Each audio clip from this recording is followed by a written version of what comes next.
आपल्याकडे दुष्काळ, आता यावर्षी एल निनोचा जो काही प्रकार आहे, हे असे अनेक वेळेला पडलेले आहेत इतिहासामध्ये.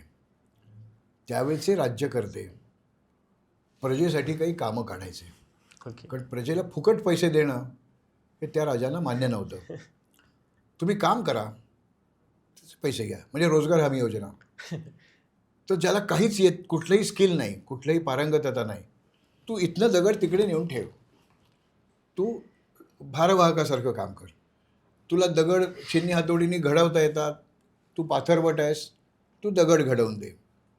तुला काहीतरी कोरीव काम करता येतं, नक्षीकाम दगडावर करता येतं, ठीक आहे, तू कलाकार म्हणून इथे असं त्याची जी जी पारंगतता आहे त्याप्रमाणे त्याला वेतन काम वगैरे. द्यायचं आणि त्याला त्याप्रमाणे पैसे देता येतील. या कल्पनेतून आपल्या प्राचीन राज्यकर्त्यांनी, आता विशेषतः मराठवाड्यामध्ये 12व्या शतकामध्ये म्हणजे यादवांच्या काळामध्ये शेकडो मंदिरं बांधली गेली. शेकडो म्हणजे खरोखर शेकडो.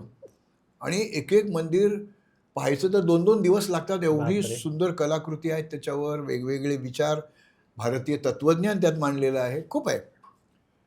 तसं या सगळ्या दुष्काळी मुलखामध्ये काय आवश्यक आहे? पाणी. ज्यावेळेला पाऊस पडतो त्यावेळेला पाण्याची काही आपल्याला विशेष फिकीर वाटत नाही. पण ज्या वेळेला असे दुष्काळी हंगाम येतात त्या लोकांना पाणी पाहिजे. मग तिथे जी चांगला दगड जिथे मिळतोय, कॉम्पॅक्ट बसाल्ट जिथे मिळतोय, तिथे ती खाण केली जायची. पण ती खाण गंमत म्हणजे अशी चौकोनी किंवा गोल केली जायची.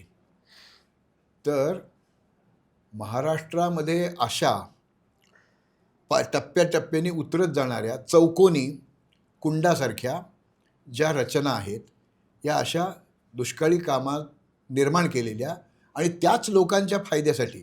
राजा तिकडे राजधानीत बसणार आहे हो, पण या लोकांना पाणी लागणार आहे, ते त्यांनीच आणि त्यांना त्याची गरज निर्माण होते. त्यामुळे हं. ते स्वच्छ राखतात. हो. त्यावर आक्रमण होऊ देत नाहीत, त्यात काही घाण टाकत नाहीत. असं ते बारवा आहेत. मला जर एखाद्याने विचारलं की मला महाराष्ट्रातला उत्कृष्ट निसर्गसंपन्न किल्ला पाहायचा आहे, मी सांगेन हरिश्चंद्रगडला जा. मला शिवाजी महाराजांच्या दुर्गरचनेचा अद्भुत आविष्कार पाहायचा आहे, मी सांगेन राजगडला जा.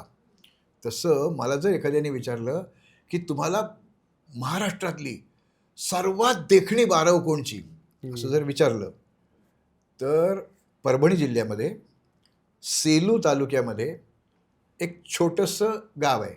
Far okay. मोठं नाही आहे ते गाव. वालूर असं त्याचं नाव आहे. इतकी अद्भुत बारव जगात कुठे नाही. ओके. आणि भारतीय पोस्ट खात्याने त्याचं एक पोस्ट कार्ड काढलं आहे, व्ह्यू कार्ड ज्याला आपण म्हणतो. म्हणजे एका बाजूला कोरं असतं, त्या इथे पत्ता लिहायचा आणि इकडे काय मजकूर लिहायचा, आणि दुसऱ्या बाजूला ते चित्र असतं. ती बारव गोलाकार आहे, म्हणजे विहिरीसारखा गोल आकार आहे त्याचा.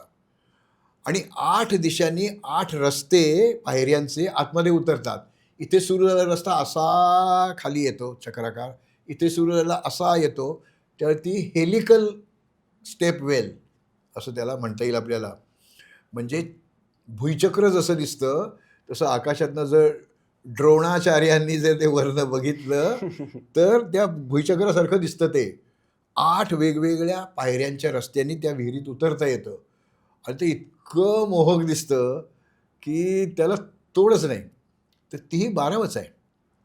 दुर्दैवाने मधल्या काही कालखंडामध्ये लोकांचं दुर्लक्ष झालं.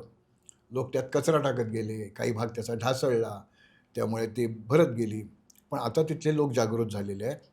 त्या गावांनी श्रमदान करून ते सगळं जे काही डबर, प्लास्टिकच्या बाटल्या काय जे आहे ते सगळं बाहेर काढलं आणि दिवाळीमध्ये त्या प्रत्येक पायरीवर पणत्या लावून तो तर अद्भुत आविष्कार आहे. दीपोत्सव. दीपोत्सव आहे तो. हं.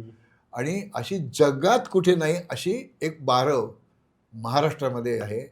वालूर, परभणी जिल्हा, सेलू तालुक्यामध्ये ती आहे.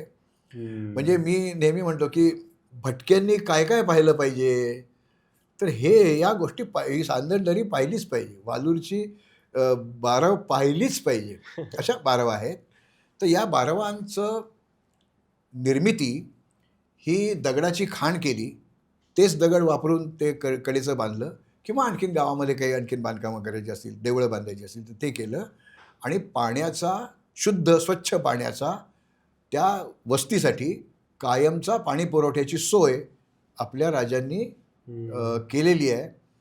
तो वारसा आपण जपला पाहिजे. जसं किल्ल्यांचा अभ्यास लोकांनी केला आहे, देवळांचा अभ्यास केला आहे, तसा 12व स्थापत्याचा अभ्यास नाही केलेला ना कोणी. तर ते आणि हजारो बारवा आपल्याकडे आहेत. काही ना तिथे ते विहीर पण म्हणतात, काही ना ते बारव म्हणतात, काही ना पुष्करणी म्हणतात, काही ना कुंड म्हणतात. आता मनसर जवळ एक अतिशय सुंदर बारव आहे, किंवा शिरूर तालुक्यामध्ये बरे, कारण तो दुष्काळी भाग आहे त्यामुळे तिथे बारवा जास्त आहेत.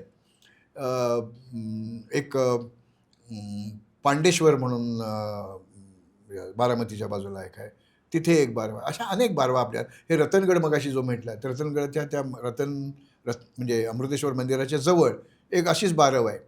त्यात 12 कोनाडे आहेत आणि त्या 12 कोनाड्यांमध्ये 8 त्यातल्या केशवाच्या मूर्ती आहेत, 2 कोनाडे रिकामे आहेत आणि 2 याच्यामध्ये त्या मूर्ती भग्न झाल्यामुळे त्या केशव विष्णू आहेत का काय ते कळत नाही, पण विष्णूच्या मूर्ती आहेत आणि 2 मध्ये काही नाही आहे. तर त्या अशा ज्या प्रदेशामध्ये पाण्याची अडचण आहे तिथे बारवा निर्माण केलेले आहेत. अशा खूप मोठ्या प्रमाणामध्ये विहिरी गुजरात आणि राजस्थानमध्ये आहे. स्टेप वेल्स असं त्याला म्हटलं जातं. स्टेप म्हणजे पायऱ्या, वेल म्हणजे विहीर. 2-2 मजली, 5-5 मजली, 7-7 मजली या बारवांचा मोठा भाऊ म्हणजे त्या स्टेप वेल्स. मंकोडी नावाचा एक माणूस आहे, त्यांनी त्या बारवांचा अभ्यास केला आहे, त्यांचं ॲनालिसिस केलं आहे, त्याचं काळ ठरवलं आहे, तिथे जी शिल्प मिळतात, जे शिलालेख मिळतात त्याचा त्यांनी अभ्यास केला आहे. अशा अनेक बारवा आहेत, तिथे शिलालेख आहेत, तर ते आपण पाहिले पाहिजे. तिथे आपल्या आसपाससुद्धा छोट्या मोठ्या गावांमध्ये छोट्या मोठ्या बारवा आहेत. तर मनसरची जी बारव आहे त्याची जरी एक जवळजवळ 5 म्हणजे 1-1.5 मीटर उंचीचा शिलालेख आहे, संस्कृत मला शिलालेख आहे.